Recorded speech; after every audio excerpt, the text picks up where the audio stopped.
Bismillahirrahmanirrahim. Assalamualaikum warahmatullahi wabarakatuh. Oke.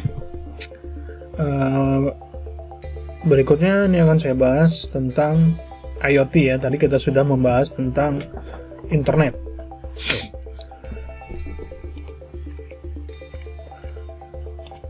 Nah, di sini mungkin kalian pernah dengar IoT gitu ya, atau Internet of Things. Jadi apa sih ini? Jadi Internet of Things ini dia disingkat menjadi IoT ini ya. Ini IoT.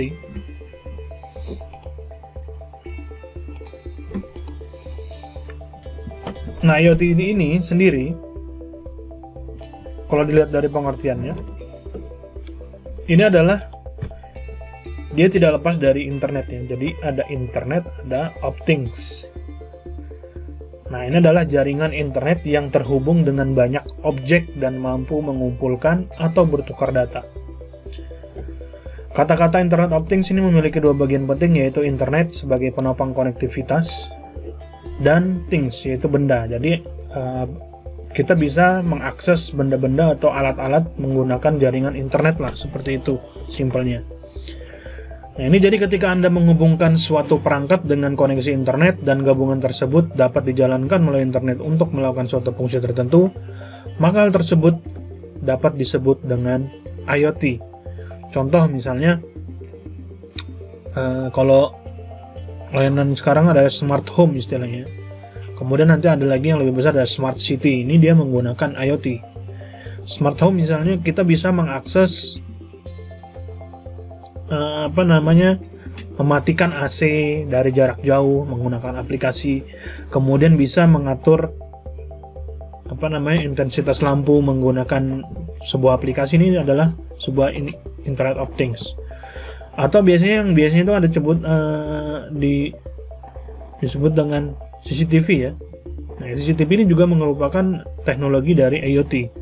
Jadi bisa diakses dari kapanpun dan dimanapun kita berada melalui internet. Nah, ini IoT bisa berasal dari hal sederhana sekitar kita, mungkin mulai seperti handphone, mesin cuci, lampu, kamar hotel, TV tanpa kabel, kemudian televisi internet, pemanas kopi, dan lain-lain. Ini bisa terhubung semua ke sebuah aplikasi smart home. Kalau yang di di kota itu namanya ada smart city. Nanti itu banyak pemanfaatan IoT-nya ya. Nah, ini ada video tentang IoT, bisa kita lihat bersama-sama.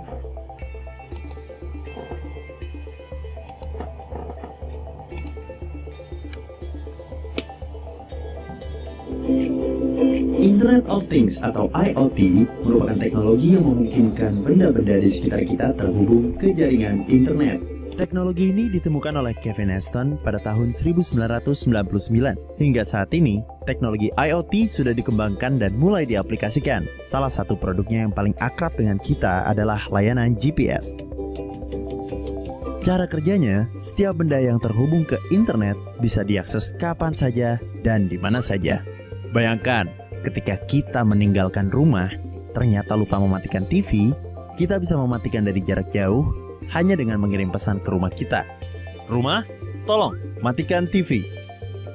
Bahkan bila kita sedang dalam perjalanan dan tiba-tiba terjadi kecelakaan, CCTV di jalan raya dapat mendeteksi adanya kecelakaan lalu lintas, lalu mengirimkan informasi pada sistem dan mengabarkan pada rumah sakit terdekat untuk mengirimkan ambulans. Sementara itu, jam tangan pintar yang digunakan oleh korban kecelakaan dapat memberi informasi tentang kondisi tubuh korban dan memberi kabar pada keluarga atau kerabat terdekat. Saat ini, Indonesia sendiri sudah menerapkan IoT pada proyek-proyek Smart City di 23 kota. Ada juga startup seperti Gignesia yang menjadi wadah bagi developer IoT di Indonesia. Jadi, sangat mungkin jika suatu hari nanti di rumah kita muncul iklan-iklan dadakan, atau bahkan meme tentang curhat sama tembok bisa benar-benar terjadi.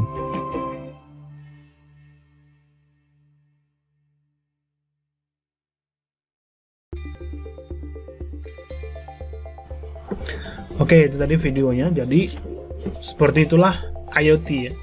Jadi kita bisa mengakses perangkat-perangkat atau peralatan yang ada di rumah dengan menggunakan sebuah aplikasi dari jarak jauh.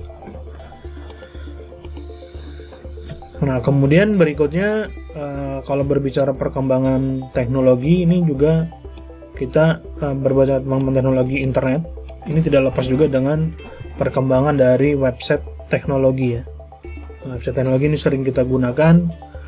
Contohnya pada saat ini kalian misalnya akses simak, nah itu menggunakan teknologi web. Kemudian akses video ini misalnya yang dari YouTube, itu juga menggunakan aplikasi berbasis web. Selain itu nanti dia ada juga berbasis handphone ya.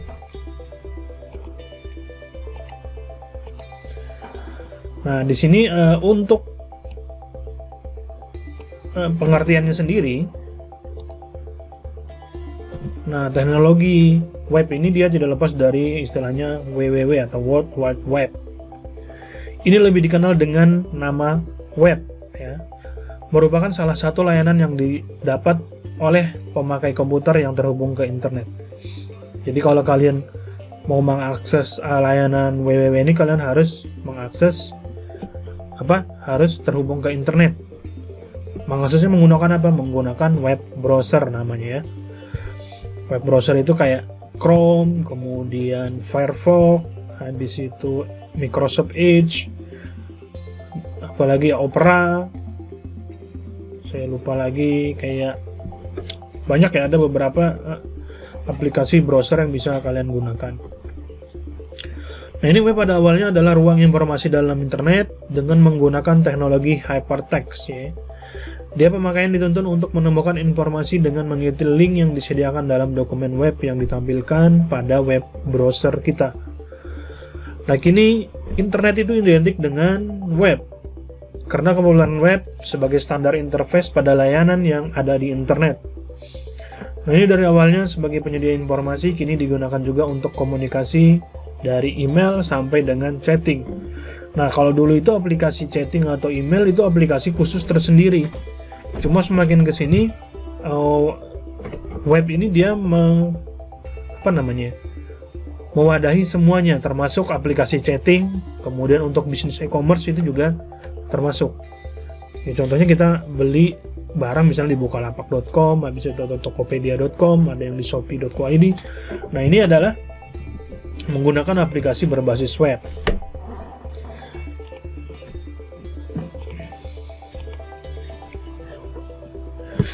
Nah, web ini lebih populer bagi khalayak umum dan pemula, terutama untuk tujuan pencarian informasi dan melakukan komunikasi email yang menggunakan web sebagai interface-nya. Jadi banyak yang menggunakan karena biasanya lebih mudah digunakan ya. Kita tinggal akses mengaktifkan web browser, kemudian kita tinggal ketik keyword untuk yang dicari di halaman di URL barnya itu, kemudian enter, nanti akan keluar informasi yang diinginkan. Nah, selain itu web juga telah diadopsi oleh perusahaan sebagai bagian dari strategi teknologi informasinya karena ada beberapa alasan. Yang pertama itu akses informasi mudah. Jadi kalau web ini kalian bisa akses lewat handphone, bisa akses lewat PC, bisa akses lewat laptop. Jadi aplikasi yang berbasis web itu lebih mudah diakses dan lebih merata penggunaannya. Karena misalnya kalau kayak aplikasi yang berupa instalan ya, misalnya kalau kalian install aplikasi editing gambar, misalnya editing gambar kan ada Photoshop, ada Corel Draw, nah itu kan harus diinstal dulu. Tapi kalau sekarang dengan menggunakan teknologi web itu, kalau kalian lihat ada kayak Canva, kemudian apalagi ya selain Canva itu ada beberapa aplikasi yang memberikan kita bisa ngedit dengan menggunakan aplikasi web. Nah, ini kita bisa mengakses dari handphone bisa, dari laptop bisa, dari PC bisa. Tidak perlu diinstal, yang penting ada web browser kliennya. Itu sudah bisa dijalankan aplikasinya. Kemudian setup server lebih mudah. Nah, ini untuk hal teknisnya ya. Jadi dia tinggal, kalau di server itu tidak ada yang diinstal sih, tinggal diupload saja codingnya, kode dari aplikasinya sudah bisa jalan. Kemudian informasi lebih mudah distribusikan yang saya sebutkan tadi. Jadi untuk pengaksesan informasinya sendiri itu bisa diakses melalui berbagai platform media. Contohnya lewat handphone bisa, laptop bisa, PC bisa. Nah, itu semua bisa ya. Kemudian bebas platform. Nah, bebas platform ini dia bisa diakses dari platform manapun. Mau kalian pakai handphonenya Android, mau kalian pakai handphonenya iPhone, atau mau pakai OS-nya model apa, Chrome OS atau Ubuntu OS. Nah, ini dia bisa bebas platform. Yang penting terinstall web browsernya itu sudah bisa. Ya, jadi dia bebas platform, dia tidak terbatas pada platform-platform tertentu. Nah, misalnya kalau kalian kayak Photoshop atau Adobe Premiere itu cuma bisa diinstal di Windows dan Mac saja. Di Linux saya belum tahu, rasanya belum ada untuk versi Linuxnya. Nah, itu kan dia terbatas terhadap sebuah platform tertentu saja. Nah, ini adalah wide web ya. Nah, ini kalau untuk sejarahnya sendiri, web ini dimulai pada tahun 89. Ini Tim Berners-Lee yang bekerja di Laboratorium Fisika Partikel Eropa atau dikenal dengan nama CERN ya, ada Conseil Européen pour les Recherches Nucléaires, ini yang berada di Jenewa. Ini mengajukan protokol suatu tata cara untuk berkomunikasi sistem terdistribusi informasi internet yang digunakan dengan yang digunakan untuk berbagi informasi antar para fisikawan. Jadi sejarah web ini awalnya digunakan untuk bertukar data atau informasi antar para fisikawan ya. Nah, jadi antar negara gitu, supaya bisa berinteraksi atau bertukar data, mereka menggunakan izin mengajukan protokol ini. Protokol inilah yang dikenal sebagai dengan World Wide Web atau dikembangkan oleh World Wide Web Consortium atau W3C ya. Ini sebagaimana ketahui, W3C adalah konsorsium dari sejumlah organisasi yang berkepentingan dalam pengembangan berbagai standar yang berkaitan dengan web. Makanya kalau kita mengakses di web browser itu kan pakai www. Nah, itu adalah protokolnya.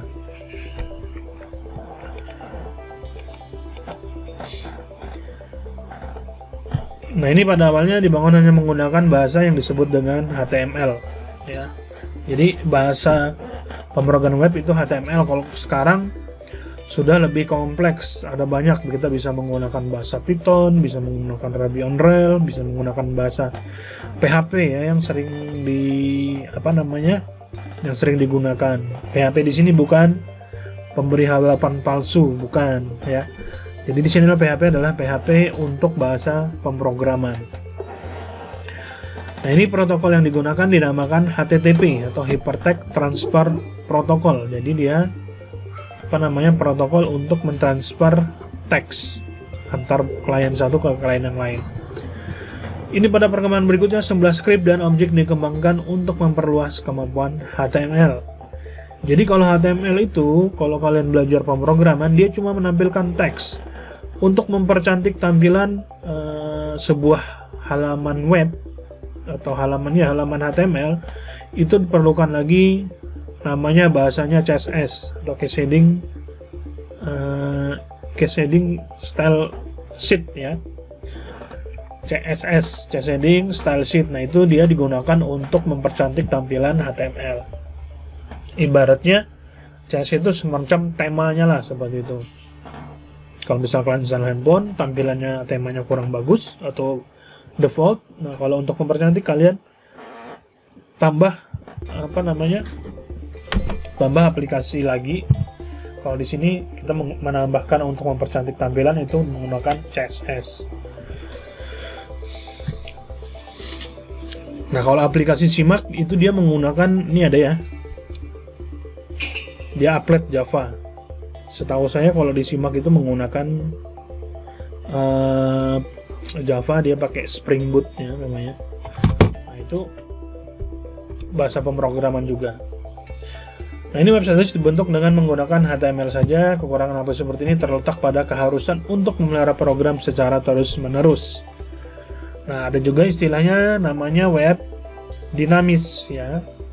Ini dia kalau web statis itu cuma isinya teks dan gambar. Kalau web dinamis itu dia datanya bisa berubah-ubah. Kalau web statis itu dia datanya nggak berubah-ubah. Misalnya biasanya kalau web statis ini digunakan untuk semacam web profile perusahaan. Itu kan dia cuma menampilkan data yang memang fix ya, tidak berubah-ubah. Contohnya tentang perusahaannya, kemudian alamat perusahaan dan lain-lain. Tapi kalau web dinamis itu contohnya semacam aplikasi simak yang kita pakai, itu adalah web yang dinamis. Dia ada data yang berubah-ubah di dalamnya.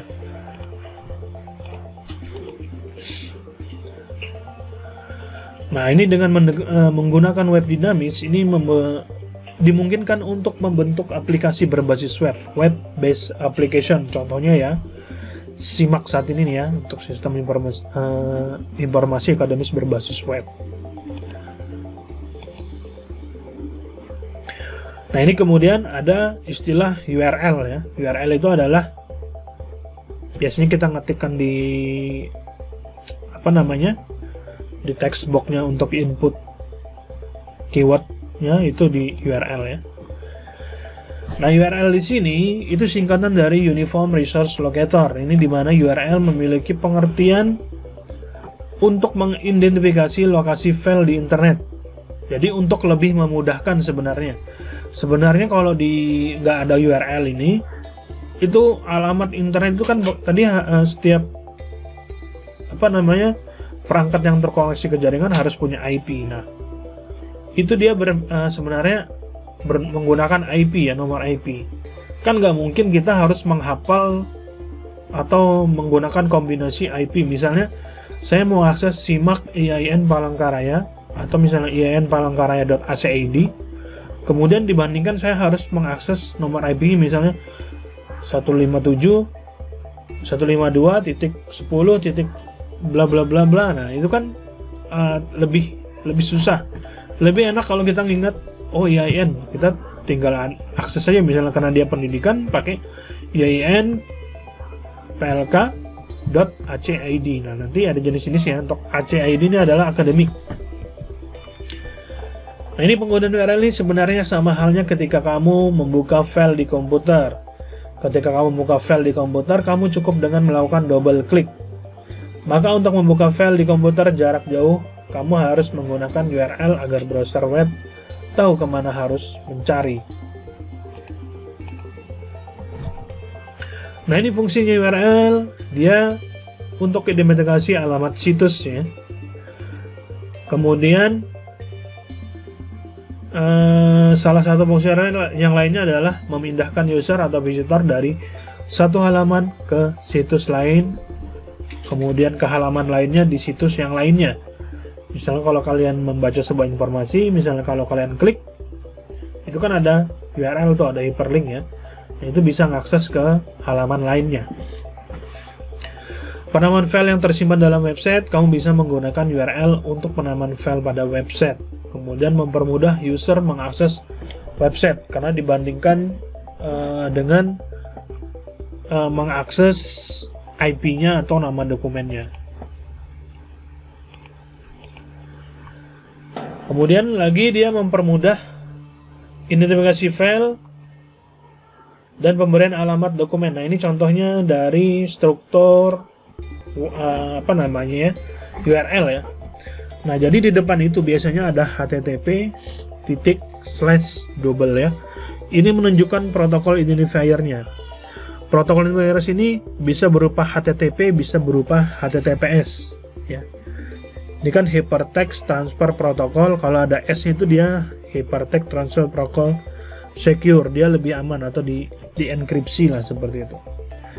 Nah, kemudian biasanya setelah double slash ini dia ada host servernya. Nah, ini nanti host server name-nya ini biasanya kebanyakan sih www ya. www. Nah, ini menggunakan itu.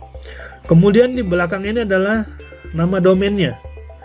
Ini nama domain, kemudian ini biasanya prefix untuk domainnya. Ini subdomain nih. Misalnya ada beberapa, kalau kalian com itu adalah biasanya company ya, kemudian ada net itu network, kemudian ada org itu biasanya digunakan untuk organization, kemudian kalau com ini biasanya untuk perusahaan ya. Kemudian tergantung sih, kalau misalnya pemerintahan itu ada go ID, itu adalah government ID. Nah nanti di belakangnya itu ada domain name lagi ya, biasanya ada go ID, ada go UK misalnya. Itu go itu berarti menunjukkan bahwa alamat URL itu milik pemerintah. Atau bisa juga dia pakai .gov ya. Kalau di Indonesia kan pakai GoID. Kalau GoID itu berarti Government ID. ID-nya itu menunjukkan Indonesianya. Nah nanti kalau kalian misalnya akses di pemerintahan Jepang itu biasanya gov.jp, belakangnya pakai JP. Nah untuk di com di sini macam-macam.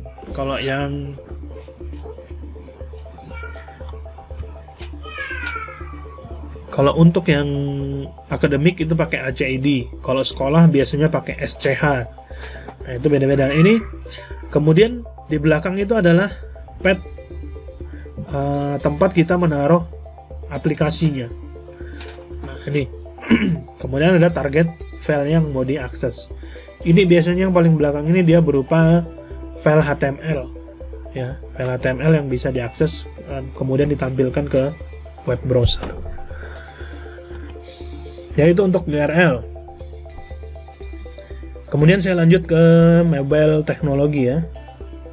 Nah ini untuk mobile teknologi kita bisa tonton bersama dulu untuk videonya.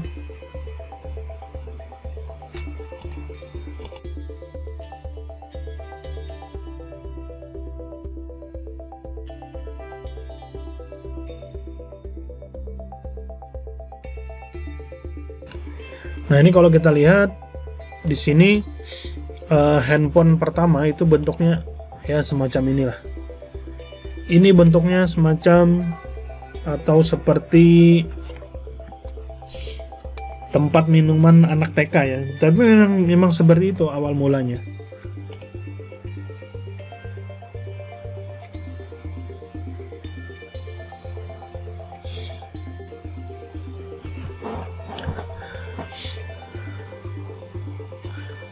Nah jadi ini perkembangan di 87, 89, jadi bentuknya ya seperti inilah.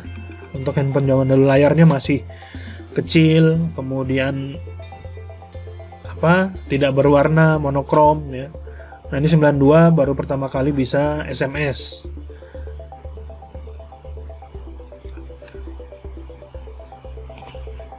Nah ini IBM pertama kali pada tahun 94 ini kan sudah masuk internet ya kalau di Indonesia. Ini mengenalkan smartphone ya, smartphone pertama dengan menggunakan touchscreen. Nah ini handphone pertama yang memiliki beberapa fitur aplikasi, ini punya IBM Simon namanya. Nah ini untuk di tahun 94, 95 kalian bisa lihat. Ini 96.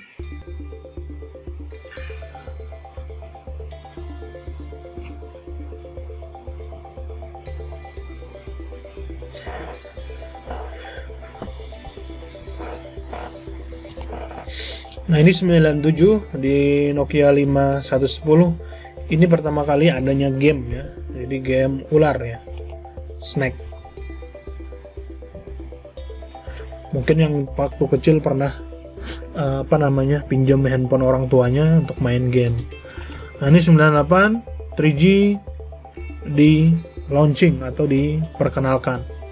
Nah di era 3G ini dia sudah bisa video ya, video call. Nah dia sudah bisa download musik, kemudian film dan lain-lain.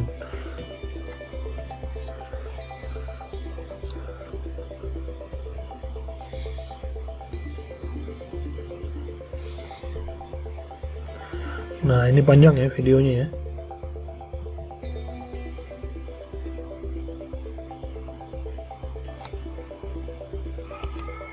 Jadi kita percepat saja. Ini 2007 sudah mulai canggih. Layar sudah mulai berwarna. Layar yang sudah lebar, kemudian sudah touchscreen. Ya. Nah, ini sampai 2019 lah. Nah, sampai 19 sudah mulai canggih. Kemudian kameranya ngalah-ngalahin kamera pocket ya. Jadi kameranya bisa berapa puluh megapiksel ya. Ini kalau punya Huawei bisa 50 kali zoom. Nah, ini adalah perkembangan dari evolusi teknologi mobile. Nah, dengan berkembangnya teknologi mobilnya itu juga berkembang juga untuk aplikasi-aplikasi yang ada.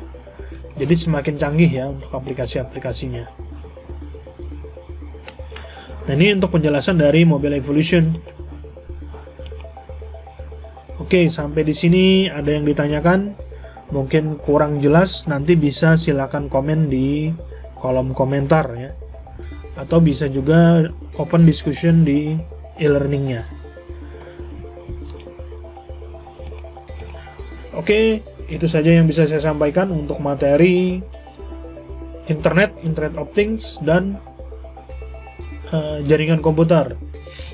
Nah, jadi tadi kita sudah menjelaskan sudah belajar banyak ya dari internet, bagaimana sejarahnya. Jadi sejarahnya tadi memang rata-rata itu pengembangan dari militer ya, kemudian dibuat untuk sipil. Kemudian IoT itu adalah perangkat yang bisa kita akses dari manapun, kapanpun, menggunakan teknologi internet. Kita bisa mengakses CCTV atau mengakses lampu dari jarak jauh, itu menggunakan internet, itu IoT. Kemudian teknologi web itu kita sudah gunakan sehari-hari untuk teknologi web. Teknologi mobile juga kita sudah tonton bersama tadi. Jadi dari zaman bentuk handphone yang besar sampai sekarang sudah bisa masuk di dalam saku. Nah, oke, itu saja yang bisa saya sampaikan. Terima kasih atas perhatiannya. Assalamualaikum warahmatullahi wabarakatuh.